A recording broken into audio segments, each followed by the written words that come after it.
Bonjour à tous et bienvenue sur la chaîne de Perle & Co, votre boutique en ligne spécialisée dans les perles et outils pour faire vos bijoux. La vidéo d'aujourd'hui est consacrée à l'apprentissage de la technique de tissage peyote pair. C'est une technique de tissage à l'aiguille qui ne nécessite pas de métier à tisser. C'est l'épisode 3 de la formation tissage débutant. Dans l'épisode 1, nous avons vu le matériel nécessaire pour débuter.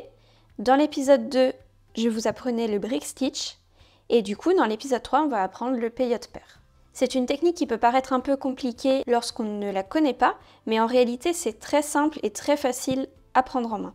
Donc là, j'ai mis les perles que nous allons utiliser aujourd'hui dans mon petit plateau. C'est un plateau avec des lettres. Il manque juste la lettre G et H. Il y a des plateaux qui sont un peu plus grands, mais je trouve que celui-ci sera plus pratique sur mon bureau, donc c'est pour ça que j'ai utilisé celui-là. Et le schéma ressemble à ceci. Donc chaque lettre correspond à une couleur pour pouvoir se repérer plus facilement. Comme je vous l'avais dit, j'ai réutilisé les couleurs de l'épisode précédent pour réaliser le bracelet en brick stitch. J'ai repris celle-ci, ces deux-là et celle-ci. Et j'ai rajouté du coup 1, 2, 3 couleurs en plus. Pour le fil, on va utiliser le même que la dernière fois, du fil Fireline 0,10 mm. Vous pouvez aussi utiliser du fil Miyuki, Beading Thread 0,25 mm. Le fil Miyuki 0,25 mm, au nom, il paraît plus épais que le Fireline, mais en vérité, c'est à peu près la même chose. Et pour les embouts, pour pouvoir attacher un fermoir à notre bracelet, on va utiliser des embouts de tissage comme ceci. Et je vous montrerai à la fin comment utiliser ce type d'embout de tissage pour du tissage peyote pair. Parce que ceux-là, ils sont faits pour le métier à tisser. Et il y a une petite différence, un petit truc à faire en plus. Sinon, vous ne pouvez pas les utiliser. Donc coupez d'abord 1,70 m de fil de tissage et vous l'enfilez sur votre aiguille. C'est la même aiguille que la dernière fois également. Comme je vous l'avais probablement dit la dernière fois, en tissage de perles, on ne coupe pas la longueur exacte dont on a besoin pour réaliser l'entièreté du tissage, parce que sinon on va avoir un fil qui est extrêmement long.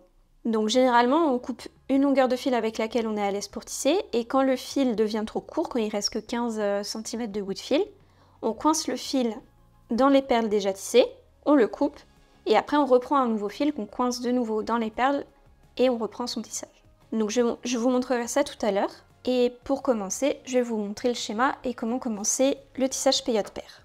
Donc voici mon schéma. Ici on a les lignes, les numéros de lignes, et ici on a les numéros de rang. Comme vous pouvez le voir, c'est comme le brick stitch, les perles sont en quinconce. Sauf que dans le brick stitch, on avait commencé par tisser toute la ligne ici, puis on avait tissé les perles ligne par ligne. En tissage peyote pair, on tisse dans le sens inverse, et c'est pas du tout la même technique. On va commencer par enfiler, alors là je vais mettre la ligne 0 comme ça sera plus simple. Ça, ces perles-là, c'est la ligne 0. Vous voyez, il y a 3 perles. Et ces perles ici, c'est la ligne 1. Si vous avez un peu de mal à vous repérer, vous pouvez prendre une feuille pour cacher les perles et voir ligne par ligne. Donc là, toutes les perles qui sont alignées contre ma feuille sont de la même ligne. Ici aussi. Et dès que la perle est coupée, ça ne fait pas partie de la même ligne. Pour commencer le tissage peyote pair, on enfile à la suite les 2 premières lignes du tissage. Donc là, ça va être la ligne 1 et 0. Donc on va commencer ici et on va enfiler ces perles à la suite. Donc 4 perles bordeaux et 2 perles dorées.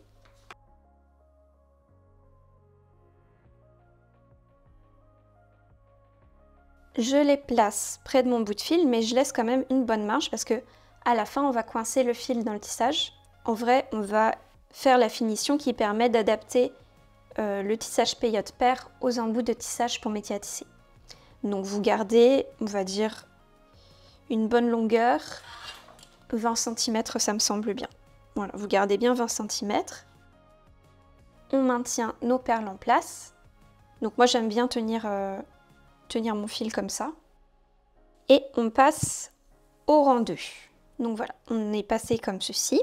Et maintenant, on va faire comme ça. On va enfiler une perle dorée.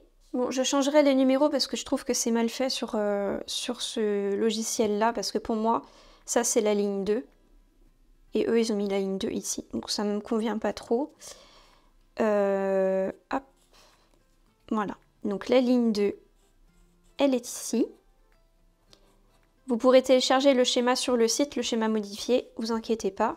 Et vous avez le lien vers tout le matériel dans la description de la vidéo. Donc là, on a la ligne 2. Je vais commencer par enfiler la perle dorée ici. Et je vais passer mon fil dans cette deuxième perle dorée ici. Donc je vais passer comme ça. J'enfile la perle dorée et je passe ici. Donc je vais ressortir par là. J'ai enfilé ma perle et je passe dans la deuxième. Je reviens en arrière du coup dans mon tissage. On serre et on replace les perles côte à côte pour qu'elles se positionnent comme ceci. Et là, ça correspond à ce qu'on a sur le schéma. Ensuite, on a une perle bordeaux et on va passer dans la deuxième bordeaux en retournant en arrière. Donc, on ne passe pas dans la première.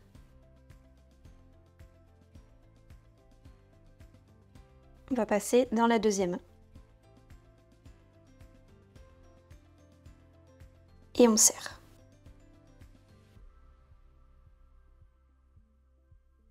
Et on obtient ceci. On continue. Donc je suis passée comme cela. Et maintenant, j'enfile une perle cinnabar et je passe dans la dernière bordeaux. Donc dans la première enfilée en fait au début de la vidéo.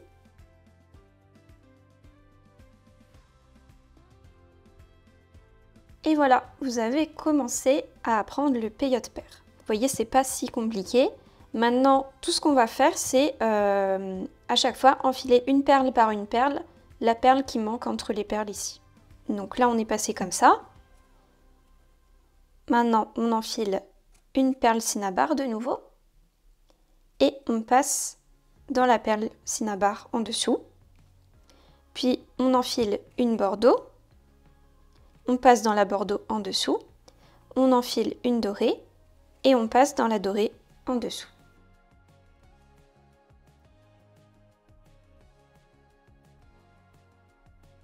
On n'a plus qu'à compléter les espaces qui ont été créés au tour d'avant.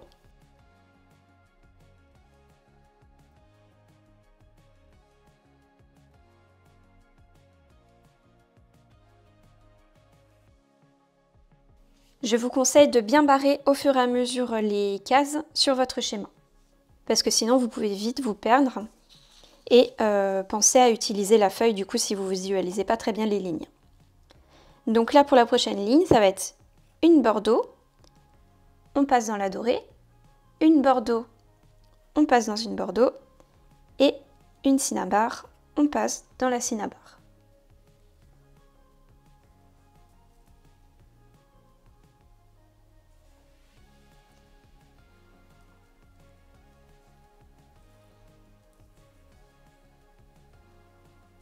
Ensuite, une cinnabar, on passe dans la cinnabar, une bordeaux, on passe dans la bordeaux, une autre bordeaux, on passe dans la bordeaux. Je vous montre encore ce tour et après je vous laisse continuer et on se retrouve pour faire le changement de fil.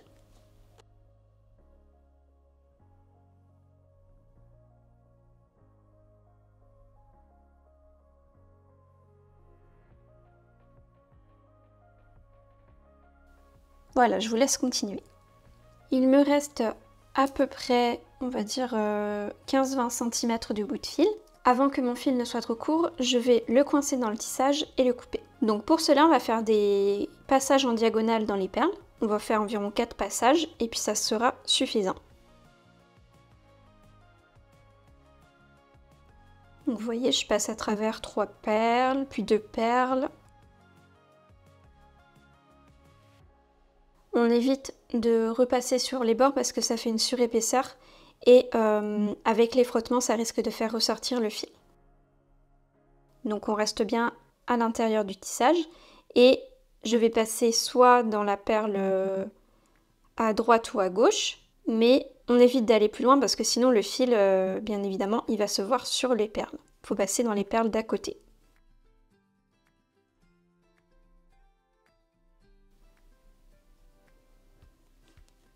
Voilà. Ensuite, on n'a plus qu'à couper notre fil. on reprend 1,70 m de fil.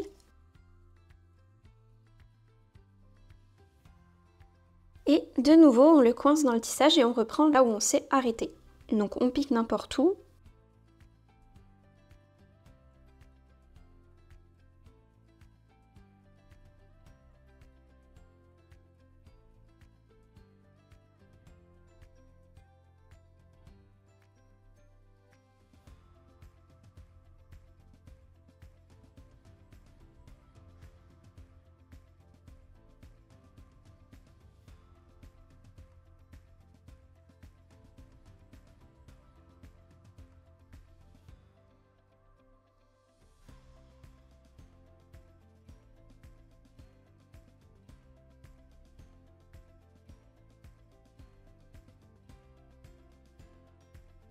Voilà, vous voyez, je suis retournée dans la perle où je me suis arrêtée.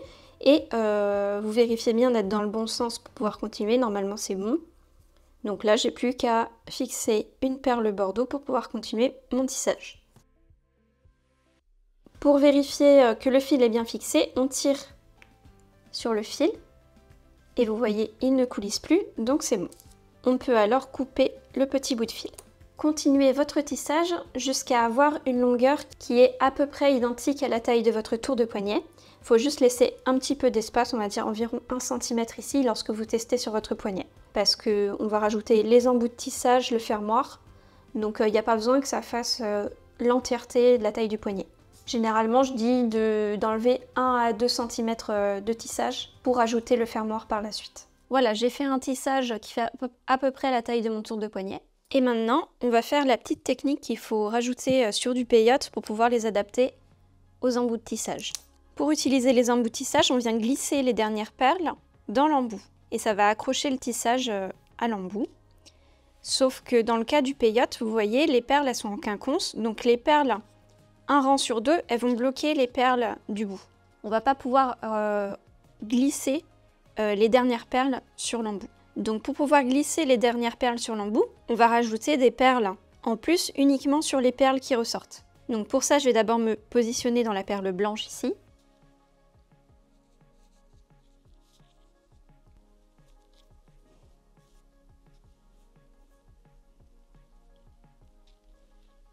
Voilà, je prends une autre perle, peu importe la couleur parce que de toute façon elle sera à l'intérieur de l'embout. Et on va fixer cette perle avec la technique du leader stitch ou point échelle. Si vous avez bien regardé la formation épisode 2, c'est ce qui permet de faire la base du brick stitch. Donc on va juste rajouter une perle comme ça. Vous voyez mon fil il sortait d'en bas de la perle, je suis passée par le haut pour pouvoir former une boucle comme ceci. Et faire en sorte que les deux perles se placent côte à côte. On va repasser minimum 2 fois dans les deux perles. Voilà. Et si vous avez un fil type fil Miyuki, il vaut mieux passer 3 fois pour être sûr. Là, je suis passée 2 fois dans les deux perles. Mon fil sort d'ici.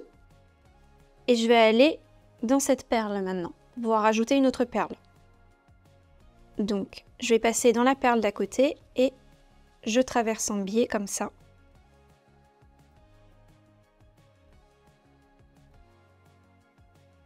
Voilà.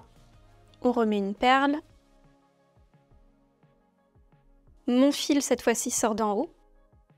Donc, je passe mon aiguille par en bas pour former une boucle. Et je repasse dans les deux perles.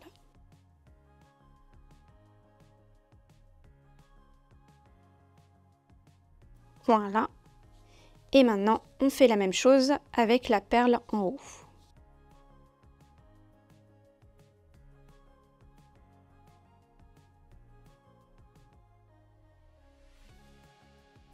Mon fil sort d'en haut, je passe l'aiguille par en bas. Et je repasse dans les deux perles. Voilà. Et maintenant, on n'a plus qu'à coincer le fil dans le tissage pour pouvoir le couper. Donc comme je vous ai dit, on fait environ 4 passages en diagonale dans les perles.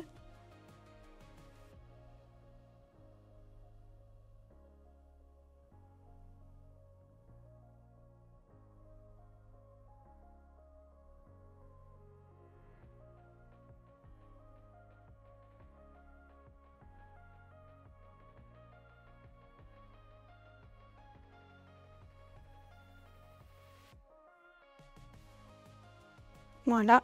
Et on coupe le fil. Enfin, avant de couper le fil, vous tirez un petit peu sur la perle pour vérifier qu'elle est bien fixée. Donc là, c'est bon. Pour placer l'embout, d'abord, je vais un petit peu plus l'ouvrir parce que ça va me gêner un petit peu. Donc j'ouvre un tout petit peu plus la pâte. On va mettre un petit peu de colle sur les 3 perles pour faire en sorte qu'elles ne bougent plus dans l'embout. Et ensuite, alors c'est pas encore assez ouvert, il faut que j'ouvre un peu plus. Ensuite, on glisse du coup nos 3 perles qu'on vient de fixer dans l'embout.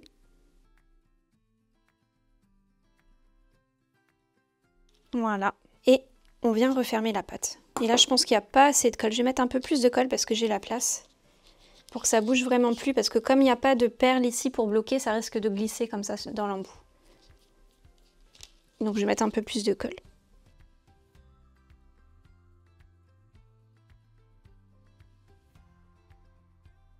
Quand on fait du tissage peyote impair, donc avec un nombre impair de perles dans la largeur, ce problème-là, on l'a pas. Mais, ou à moins que l'embout soit un peu trop grand. Mais avec du peyote pair, du coup, comme on n'a pas de perles de l'autre côté, ben ça peut un peu glisser. La prochaine fois, du coup, on verra le tissage peyote impair, donc avec un nombre de perles impair dans la largeur. C'est à peu près la même chose, sauf qu'il y a une technique à faire en plus, dans le cas du peyote impair. Hop, voilà. On place bien nos perles, et on attend que ça sèche. Et on fait la même chose de l'autre côté. Maintenant, je vais rajouter un fermoir et une chaînette d'extension sur mon embout. On va ouvrir l'anneau. Vous voyez, j'ai fait pivoter l'ouverture. Et maintenant, on refait pivoter les 2 bouts pour les remettre face à face.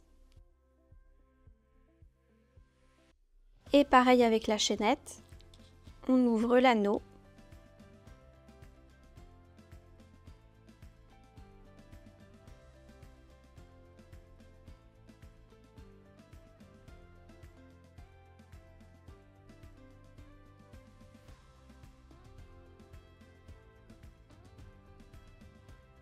Et voilà! Merci à tous d'avoir regardé cette vidéo, j'espère qu'elle vous a plu. Si c'est le cas, mettez-nous un petit pouce en l'air et un petit commentaire. Abonnez-vous pour être averti des prochaines vidéos.